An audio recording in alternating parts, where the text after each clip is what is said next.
بسم اللہ الرحمن الرحیم۔ مشت خداوندی پر راضی رہنا۔ حضرت ابن نجار بغدادی رحمۃ اللہ علیہ کا بیان ہے، حضرت عبداللہ بن حسین رحمۃ اللہ علیہ نے میری جانب خط لکھا جس میں انہوں نے تحریر فرمایا کہ حضور سیدنا غوث اعظم رحمۃ اللہ علیہ فرمایا کرتے تھے کہ جب میرے گھر میں کوئی بچہ پیدا ہوتا تو میں اسے گود میں اٹھا کر کہتا کہ یہ مشت خداوندی ہے، پس جب کوئی بچہ مرتا تو مجھ پر اس کا کچھ اثر نہ ہوتا، کیونکہ میں نے ابتدا میں ہی اپنی حجت کو باہر نکال دیا تھا۔ آپ رحمۃ اللہ علیہ کے کئی بچے آپ رحمۃ اللہ علیہ کے وعظ کے دوران فوت ہوئے، مگر آپ رحمۃ اللہ علیہ نے وعظ سے فارغ ہونے کے بعد ہی ان کی تجہیز و تکفین فرمائی۔ صراف قدر۔ حضور سیدنا غوث اعظم رحمۃ اللہ علیہ کی عادت کریمہ تھی کہ آپ اپنے مصلی کے نیچے جو کچھ غیب سے آتا اس کو ہاتھ نہ لگاتے، بلکہ خدام کو کہتے کہ وہ ضرورت کے مطابق مصلی کے نیچے ہاتھ ڈال کر پیسے نکال لیں۔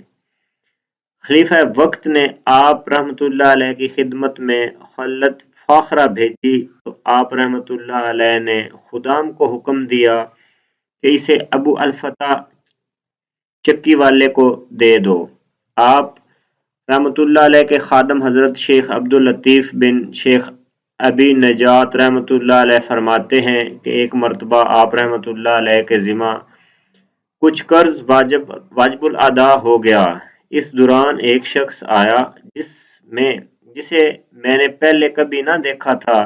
وہ شخص بغیر کسی اجازت کے آپ رحمۃ اللہ علیہ کے سامنے بیٹھ گیا اور طویل گفتگو فرماتا رہا۔ پھر اس نے کچھ سونا نکالا اور آپ رحمۃ اللہ علیہ کو دے کر غائب ہو گیا۔ آپ رحمۃ اللہ علیہ نے مجھ سے فرمایا کہ اس سونے کو قرض خواہوں میں تقسیم کر دو۔ میں نے آپ رحمۃ اللہ علیہ سے اس شخص کے متعلق دریافت کیا تو آپ رحمۃ اللہ علیہ نے فرمایا کہ یہ صراف قدر تھا، اور صراف قدر اللہ عز و جل کے وہ فرشتے ہیں جو اولیاء اللہ کی مدد کرتے ہیں۔ محمد طویل۔ حضرت شیخ ابو عبداللہ محمد بن ابو الفتح البردی رحمۃ اللہ علیہ، جو کہ حضور سیدنا غوث اعظم رحمۃ اللہ علیہ کے پہلے خادم تھے، وہ بیان کرتے ہیں کہ حضور سیدنا غوث اعظم رحمۃ اللہ علیہ مجھے ہمیشہ محمد طویل کہہ کر پکارتے تھے۔ ایک دن میں نے عرض کیا کہ حضور، آپ رحمۃ اللہ علیہ مجھے محمد طویل کہتے ہیں جبکہ میں تو بہت چھوٹا ہوں۔ آپ رحمۃ اللہ علیہ نے ارشاد فرمایا کہ تم طویل العمر اور طویل الظفار ہوگے۔ چنانچہ حضرت شیخ ابو عبداللہ محمد رحمۃ اللہ علیہ نے طویل عمر پائی اور 137 برس کی عمر میں اس جہان فانی سے کوچ فرمایا۔ آپ رحمۃ اللہ علیہ کے دور دراز علاقوں کا سفر بھی کیا تھا، یہاں تک کہ آپ رحمۃ اللہ علیہ کو کاف تک بھی گئے تھے۔ بخار جاتا رہا۔ حضرت ابو المعالی احمد بن مظفر بن یونس بغدادی حنبلی رحمۃ اللہ علیہ ایک مرتبہ حضور سیدنا غوث اعظم رحمۃ اللہ علیہ کی خدمت میں حاضر ہوئے اور عرض کیا کہ میرا بیٹا محمد 15 ماہ سے بیمار ہے اور اس کا بخار کسی بھی لمحے کم نہیں ہوتا۔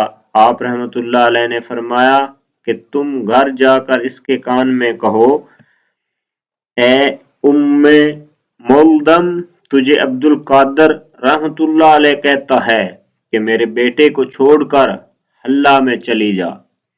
چنانچہ حضرت ابو المعالی احمد رحمۃ اللہ علیہ نے ایسا ہی کیا اور ان کا بیٹا تندرست ہو گیا اور اس کے بعد پھر اسے کبھی بخار نہ ہوا۔